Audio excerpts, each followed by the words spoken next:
Salut la communauté de coups critiques, c'est encore moi, Pépé, qui vient aujourd'hui vous présenter une toute nouvelle vidéo sur comment animer l'horreur. Et cette semaine, je me penche sur l'horreur gothique. Puis imaginez-moi que j'ai comme une demi-cape, avec un masque, puis un chapeau, puis un opéra derrière.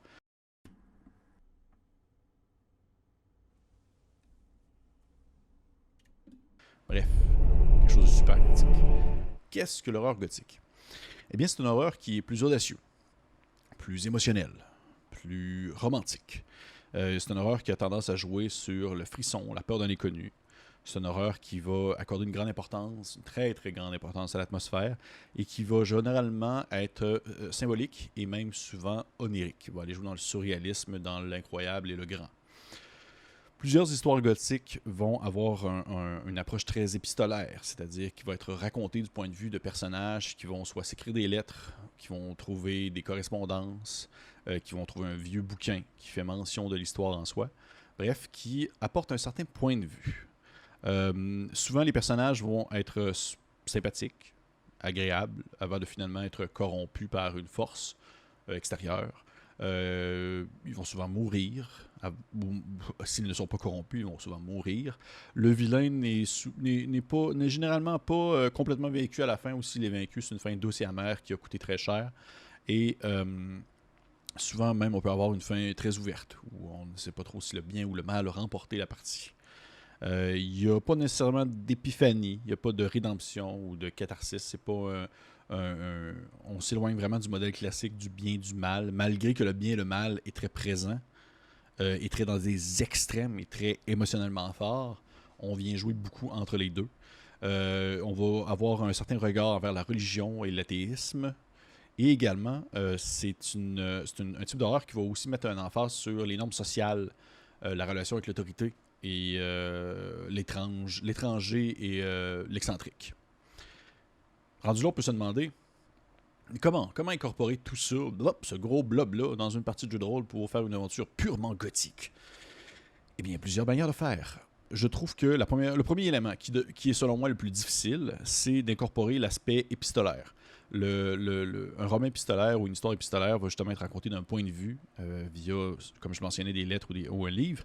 Et dans un contexte d'un jeu de rôle où le DM, on va y aller vraiment du manière la plus classique, c'est-à-dire avec un DM, le DM a un rôle qui est omnipotent. Mais voyons, il voit tout, il entend tout, il fait tout. Et ce qu'il dit est souvent, on va dire, les paroles est d'or, comme on dit. Sa parole est d'or. Donc, c'est comme difficile un peu d'assurer que il y a un certain point de vue qui est donné dans la narration de l'histoire. Et il y a plusieurs petites manières de faire, selon moi. Une d'entre elles, ça serait, par exemple, de faire en sorte que le début de la campagne soit un individu, un personnage non-joueur qui va raconter l'histoire de la campagne. Et ainsi apporter son point de vue à la situation et montrer que tel événement, c'est tel événement, mais toujours en mentionnant que c'est son point de vue à lui. Et peut-être même qu'à chaque début de partie, ramener à ce personnage-là pour montrer que c'est vrai, c'est pas quelque chose qui se déroule en temps réel, c'est quelque chose qui est raconté via un personnage. Ça pourrait être vraiment intéressant, ça. Deuxième manière de faire, ça serait de se dire que ce personnage-là, par exemple, pourrait, par exemple, mourir à mi-chemin, pour mourir au milieu de la campagne, en début, avant même que la partie commence, et qu'il est remplacé par quelqu'un d'autre qui vient raconter, en fait, la suite de l'histoire, et ainsi apporter peut-être des nuances à ce que le premier narrateur a raconté, montrant que certains éléments sont peut-être pas nécessairement ce qu'on pensait qu'ils étaient. Encore une fois, je trouve pas que c'est nécessairement la manière la plus... Je trouve pas que c'est l'élément le plus facile à incorporer, mais je pense qu'il y a des choses à les tirer là, vraiment intéressant.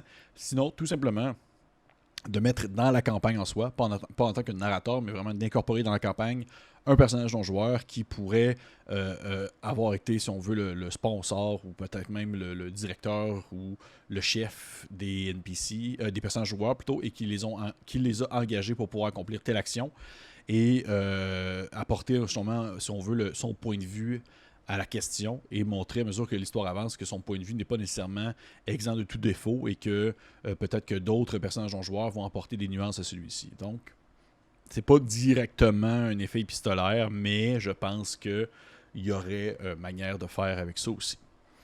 Deuxième élément, c'est-à-dire la religion. la corruption de l'ecclésiastique, l'athéisme et bien sûr la relation avec l'aristocratie. Ça, je pense que ça peut bien s'implanter, surtout qu'on en parle de plus en plus dans les différents regroupements que je peux suivre sur les réseaux sociaux, sur le concept des personnages en jeu et des divinités. C'est sûr que dans un monde réel, ou du moins dans une partie de jeu de rôle qui va émuler une partie de l'histoire ou qui va se dérouler dans un univers contemporain de nos jours aujourd'hui, dans notre planète, dans notre univers, c'est un peu plus facile d'incorporer, si on veut, l'athéisme et peut-être même, on va dire, les faux dieux et les fausses croyances et tout ça. Dans un contexte de jeu de rôle médiéval fantastique, on va aller dans le très classique, les dieux sont souvent très présents, sont là, et ils vont avoir une influence directe via leur magie qu'ils vont donner, par exemple, à leurs prêtres. Je pense que ça peut être intéressant à ce moment-là d'apporter une certaine nuance et qu'il pourrait y avoir des gens dans la société qui reconnaissent que les dieux sont présents, mais qu'ils n'ont pas nécessairement un statut divin, ils ne sont pas au centre de l'univers, mais bien seulement des êtres d'une grande puissance qui offrent certains pouvoirs, mais qu'ils ne sont pas exempts de défauts. Et ça, je pense que c'est une manière d'apporter, si on veut, l'athéisme, parce que c'est un peu difficile de se dire « je crois pas ». Tu peux dire « je ne crois pas à leur statut divin », mais de te dire que tu ne crois pas, dans le fond, à leur présence alors qu'ils sont là, tu sais, ils sont là, ils te font salut, ils te font salut de la main, salut, eh bien, on dirait qu'il y a une petite nuance à venir chercher rendu là, je pense qu'il peut être intéressant, et du fait d'apporter le fait que ces divinités-là ne sont pas, dans le fond, justement divines.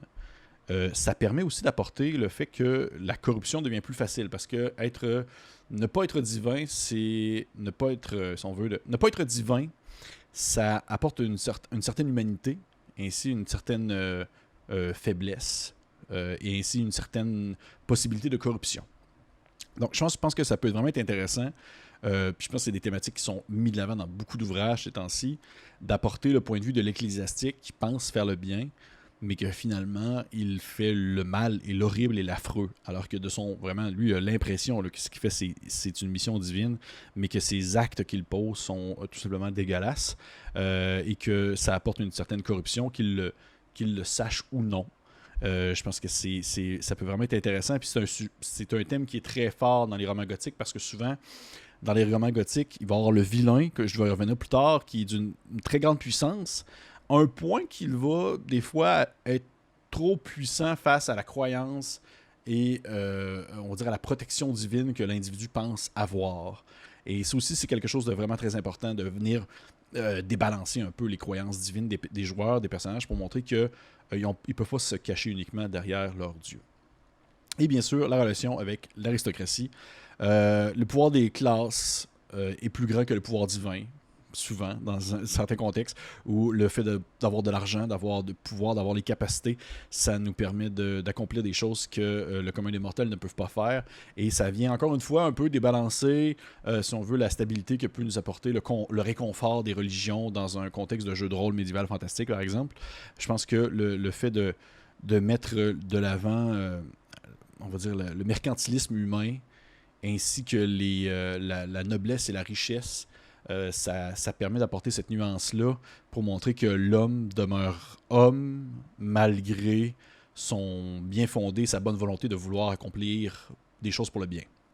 Fait que c'est toutes des thématiques que je pense qui sont très intéressantes à incorporer et qui sont relativement faciles. Pour vrai, je trouve que le gothique, il y a des éléments qui sont difficiles, mais il y a des éléments qui sont très faciles, dont celui-ci qui demeure beaucoup plus facile que, par exemple, l'épistolaire du premier point. Ensuite, on parle, par exemple, des rêves et des cauchemars. Je pense que c'est un côté qui est très important à aller chercher, mais aussi peut-être difficile à mettre en place, parce que le côté gothique romantique, là, ça peut facilement être parodié et perdre son charme. Incorporer une narration surréaliste en faisant des comparaisons impossibles à une situation qui se déroule. Comme par exemple, c'est faire des figures de style au final. Donc, il mouille à Sio, puis là, vous faites une comparaison que le tonnerre gronde tellement fort et en telle harmonie qu'on a l'impression d'entendre un orchestre divin qui font cogner ensemble des instruments d'une grandeur, d'une proportion impossible à définir. Des choses comme ça, bref. C'est d'amener justement un certain parler, une certaine figure de style pour toujours trouver des comparaisons à faire entre ce qui se déroule concrètement et comparer ceux-ci à quelque chose d'impossible. De dire que le chemin que les personnages empruntent est sinueux à la manière d'un serpent qui s'allonge à l'infini. Quelque chose comme ça. C'est simplement pour aller jouer sur l'imaginaire.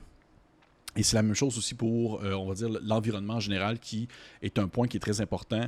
L'architecture, les contours, le visuel, la vue est vraiment très, très, très demandée dans le gothique parce qu'on a justement la grandeur, l'immensité qui nous apparaît dans nos yeux, qui nous intimide, que ce soit justement une cathédrale, une forteresse ou même une lande désolée. Et d'aller chercher les bons mots, le bon vocabulaire pour faire des comparaisons entre ces éléments-là et des choses qui ne se peuvent pas. Je pense que c'est quelque chose qui est intéressant et ça peut paraître niaiseux, dans le fond, ça peut paraître compliqué, je veux dire, mais au final, ça se fait quand même vraiment bien. Je vous dirais, là, vous avez seulement à chercher en ligne, dictionnaire de synonymes, des choses comme ça, ou même des dictionnaires de figures de style, ça existe, et vous pouvez vous en prendre en note quelques-uns d'avance, puis les plugger au bon moment, puis je pense que ça peut créer un petit effet qui est description, il se passe des choses.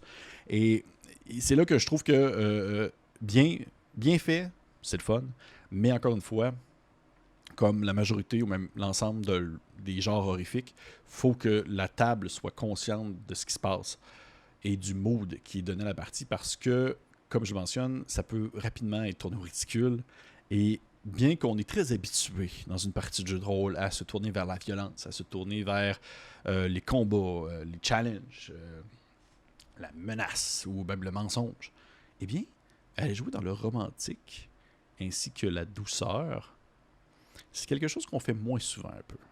C'est quelque chose que parfois on est plus mal à l'aise. Et je pense que de jouer dans le gothique, c'est le bon moment d'aller, si on veut, titiller cette partie-là de nous qu'on vient peut-être moins explorer dans un contexte de jeu de rôle. Ensuite, sombre, dangereux, romantisme et mort. Bien sûr, comme on est dans l'horreur, ça paraissait pas tant pour l'instant, comme on est dans l'horreur, il y a un côté sombre, mais pas nécessairement violent. Hein? Pas besoin de jouer sur la description des tripes et, dans le fond, des membres coupés, mais plutôt de ressentir ce que peut nous apporter l'horreur. Glacé comme le sang.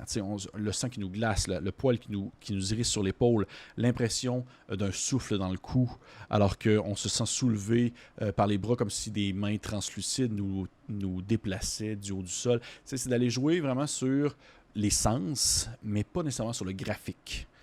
Donc, contrairement, par exemple, au slasher que j'ai abordé dans une autre capsule, qui, là, c'est uniquement de la violence visuelle, et c'est comme ça aussi, puis on a du fun comme ça. Le romantique, plutôt le gothique va aller jouer sur un horreur qui est plus subtil, plus romantique, et qui va apporter une envie même. On a le goût. Il se passe quelque chose. C'est essayer d'apporter un aspect comme quoi la mort peut presque être attrayante. C'est que c'est comme s'endormir paisiblement pour toujours et de laisser en suspens, si on veut, si bien la grande faucheuse est passée ou non. On s'entend. Lorsqu'un joueur va, par exemple, subir une blessure mentale ou physique, c'est de mettre vraiment le point sur la douleur et sur ce que ressent l'individu en termes de ressenti, puis en termes de remords et en termes de souffrance, plutôt que vraiment d'aller sur la description de la blessure en soi. On va aller vers l'intérieur plutôt que on va dire pas pas superficielle, mais que la surface. On va dire ça comme ça. Je pense que c'est quelque chose qui est très cool et encore une fois, ça nous permet d'aller jouer sur le concept de l'onirique et du rêve et du cauchemar, dans le sens que c'est de donner un aspect surréaliste à quelque chose qui peut être aussi banal qu'un coup de couteau. On s'entend, c'est pas si banal que ça, mais dans un contexte d'un jeu de rôle, un coup de couteau dans le ventre, eh bien, c'est de donner, dans le fond, des subtilités à on va dire, ce coup de couteau-là et de le comparer à autre chose, de montrer que, finalement, la mort est peut-être mieux que le ressenti douloureux de notre vie séparée ensemble, des choses comme ça. Bref, c'est d'aller jouer vraiment sur les mots. C'est pas facile, je sais que c'est pas facile. C'est pas facile de jouer sur les mots. Et des fois, notre narration, ça y tente pas. Je veux dire, c'est normal aussi. Mais c'est de mettre l'accent sur le ressenti plutôt que sur le graphisme, tout simplement. Impuissant, une réussite mitigée. De nombreux attributs de l'horreur gothique, tels que, par exemple, on va parler le château qui se démolit ou les landes en ruine et autre chose comme ça, va tout le temps apporter un côté un peu désolant, vraiment comme un peu presque drabe, presque, on va dire, démoralisant. Et je pense que c'est un aspect qui est aussi important à mettre de l'avant, mais qu'il faut faire attention parce que Dans l'horreur gothique, les joueurs doivent être prêts à perdre, dans un jeu d'horreur en général, mais ils doivent aussi être également prêts à accepter que la victoire n'était pas nécessairement une possibilité. Et là, je sais, plusieurs personnes ne sont pas d'accord avec ça. Parce qu'à quoi bon jouer si on ne peut pas réussir quelque chose? Bien, la réussite peut être mitigée. Elle peut avoir coûté très cher, elle peut être douce amère. La réussite, c'est d'être sûr qu'on est au final, c'est d'être sûr qu'on est au même diapason entre le DM et les joueurs et de savoir qu'on s'entend à ce que, hey gang, au final, à la fin de cette histoire-là, c'est possible que vos personnages, vous vous en sortiez. Peut-être qu'il va en avoir quelques-uns qui vont s'en sortir. Pas tous. C'est possible que vous allez tous réussir, mais qu'au final, ça va vous avoir demandé tellement cher, puis vous n'allez pas avoir l'impression que c'est une réussite, même si c'en est une. C'est vraiment impératif. C'est vraiment impératif à ce que les joueurs le sachent parce que sinon, ça va créer surtout de la frustration et ça va, je pense, à un certain point, ça peut même faire dérailler la campagne dans le contexte où est-ce qu'on veut que les joueurs ne veulent pas réussir, on veut leur mieux. Mais c'est possible aussi que de prime abord, il y a des éléments dans la partie qui vont demander à ce que ces derniers fassent des sacrifices au courant de la game pour que, dans le fond, la campagne se termine de la manière la plus positive que possible. C'est encore une fois un peu comme je dirais un peu comme les romans épistolaires, le fait de se sentir impuissant face à quelque chose, parce que c'est aussi ça le gothique, c'est le mal est d'une force terrible et c'est impossible à comme renverser. Eh bien, c'est important de au moins donner une certaine victoire au travers de ça. Tu sais, des petites choses. C'est pas nécessairement, je parle pas nécessairement de la trame principale, mais vraiment d'aller chercher des petits éléments qui vont faire en sorte que les joueurs vont se sentir, on va dire, intégrés dans la partie et qui vont avoir l'impression que leurs actions vont avoir porté fruit. Peut-être que peut-être qu'à la fin, ils vont tous mourir, mais que leur mort va avoir servi à sauver un village au complet. Eh bien, ça va être une très belle histoire gothique. Surtout si elle est racontée d'un point de vue d'un des survivants, en style romain épistolaire. Bref, vous voyez un peu le genre. Vous comprenez un peu ce que je veux dire. Et pour rebondir un peu sur le sujet de l'impuissance face au mal, c'est le fait d'avoir un ennemi qui est attrayant et surpuissant. L'horreur gothique, c'est le fun d'avoir un antagoniste, justement. C'est plaisant d'avoir un antagoniste qui est dangereux, convaincant. Parce que, à la limite, même les joueurs devraient pouvoir sympathiser avec lui, comprendre ce qu'il fait, comprendre ses intentions, même si celles-ci sont mal, et même à la limite, des fois, se questionner. Parce que c'est important de comme montrer qu'il n'y a pas vraiment de... Ou peut-être même au début de laisser sous-entendre une possible rédemption, si on veut, de l'ennemi, mais de finalement couper court à ceci pour démontrer qu'il est le mal, il est surpuissant. Je n'ai pas dit indestructible, surpuissant, et et que ses intentions sont valables. Et là, ça vient encore jouer sur l'espèce de ligne d'entre-deux, le gris, sur qu'est-ce que le bien, qu'est-ce que le mal, qu'est-ce qu'on a fait, est-ce que nous sommes vraiment les bons personnages de l'histoire, ou le méchant est aussi, en quelque sorte, le héros de sa propre histoire. Et ça permet peut-être en même temps de créer justement cette espèce de côté attrayant. T'sais, pourquoi est-ce qu'on se battrait autant si au final l'ennemi qui est là, il est tellement fort, puis il est tellement convaincant, puis il est tellement charmant, pourquoi est-ce qu'on ne va pas tout simplement le rejoindre et s'embarque sur le sujet de la corruption que j'ai mentionné plus tôt, et d'embarquer avec lui dans son plan machiavélique. Mais c'est important. C'est important de montrer que l'ennemi, le méchant de l'histoire, le vilain, demeure tout de même le vilain. Et ainsi que ce dernier pose des actes qui sont horribles, mais bien horribles, d'une violence rare, d'une violence émotionnelle rare. Je trouve qu'un des meilleurs exemples, c'est Strahd, de Curse of Strahd de Ravenloft, le conte vampire, qui est, selon moi, un des très beaux personnages gothiques de l'univers du jeu de rôle, parce que lui, il a un livre à son nom, quand même. Il y a un livre qui raconte son histoire, donc on va dire, ses intentions, ses actions sont documentées, sont présentes, et c'est possible ainsi de sympathiser avec lui. Fait que c'est important, justement, dans un contexte gothique, si vous voulez vraiment bien intégrer ce genre-là, de donner une bonne profondeur à votre vilain, avec que celui-ci ne soit pas juste un Joker qui veut brûler Gotham City, pour le fun, du chaos. C'est d'apporter, dans le fond, vraiment un aspect très émotionnel à ce vilain-là, et que ce dernier, dans le fond, s'il accomplit les actes qu'il fait, c'est peut-être parce qu'il s'est passé quelque chose dans sa vie qui l'a poussé à arriver jusque-là, tout simplement. Fait que, vous voyez, au final, ça ressemble un peu à ça, je dirais, pour l'incorporation des thèmes. C'est particulier à parler l'horreur gothique parce que je trouve que ça va dans les deux extrêmes. Autant il y a des choses que c'est par défaut, on fait déjà ça dans des parties de jeux de rôle. Souvent, c'est très rare que, du moins de mon point de vue, quand je vois des gens animés, c'est très rare que leur vilain, mais c'est juste un méchant. Maintenant, surtout aujourd'hui, il y a des belles nuances qui sont apportées. Mais d'un autre côté, je trouve qu'il y a d'autres aspects de l'horreur gothique qui est extrêmement difficile à mettre de l'avant. Comme justement, ce côté romantique-là qu'on est peut-être moins habitué à mettre dans nos parties. Mais pour ça, pour vrai, là, il n'y a pas de truc magique. Je vous dirais que c'est de la pratique. C'est de la pratique et même, vous pourriez presque vous préparer en écrivant quelques petites phrases de narration pour décrire, par exemple, justement un château, une lande, un champ, le déroulement d'une soirée, bref. Mettez par écrit, par exemple, le déroulement de quelque chose et vous allez voir, ça va tout de suite apporter un certain côté quasiment littéraire à votre partie. Et puis là, je vous dis pas, écrivez pas un roman dans le sens que c'est pas le but, c'est pas on va dire de raconter l'histoire des joueurs puis de prendre leur décision en place, mais bien tout simplement des petits segments de paragraphes qui vont être un petit plus, qui vont apporter ce petit côté de genre, hein, on dirait qu'on est dans un livre, et qui apporte ce petit côté gothique qu'on apprécie bien. Côté, je dirais, référence gothique. Admettons que vous voulez vraiment jouer à des jeux de rôle gothiques. Il y en a plusieurs quand même, mais c'est très rare qu'ils vont s'incorporer uniquement à ça. Je vais en nommer deux. Deux que je trouve qui sont incontournables dans le genre. Bien sûr, Ravenloft. Ravenloft est en tout point, deuxième édition surtout, je trouve, en termes de lore, en termes de visuel, en termes d'approche, est en tout point un aspect très gothique, est une histoire gothique, une campagne gothique. Les personnages sont nuancés, c'est sombre, c'est inquiétant, c'est maléfique. Le mal va corrompre, les gens ont de la difficulté entre eux et tout ça. Il y a un certain dégoût vers l'autre et tout ça. Fait que, bref, ça, je trouve que c'est intéressant.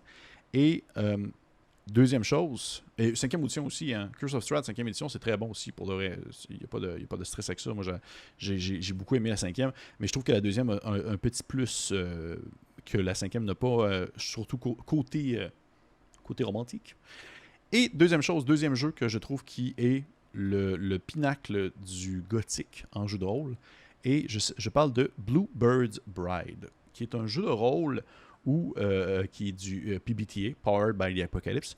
Les joueurs vont incarner la psyché de la femme de Barbe Bleue. Et dans le fond, c'est un peu le quotidien de cette femme-là et comment est-ce qu'elle peut tenter de se sauver de son époux, qui est un homme d'une froideur et d'une méchanceté incroyable. Et on peut pas être plus dans du gothique que ça. Autant que ça parle dans le visuel du jeu, qui est d'une beauté effroyable, autant dans ses thématiques, et autant même dans l'interprétation, parce que vous jouez la psyché de quelqu'un, vous jouez ses émotions, vous jouez son ressenti, il n'y a rien de plus gothique que ça. Fait que c'est juste pour ça, je trouve que ça vaut vraiment la peine, c'est une expérience en soi, c'est pas pour tout le monde, j'en conviens, mais c'est une belle expérience. Et sinon, il y en a plein d'autres. Je vous conseille fortement d'aller voir sur DriveThru-RPG. Il y en a plein qui peuvent avoir. Souvent, ça va être des modules qui vont incorporer un style gothique à une aventure plutôt qu'un livre ou plutôt une gamme qui va être gothique à la base.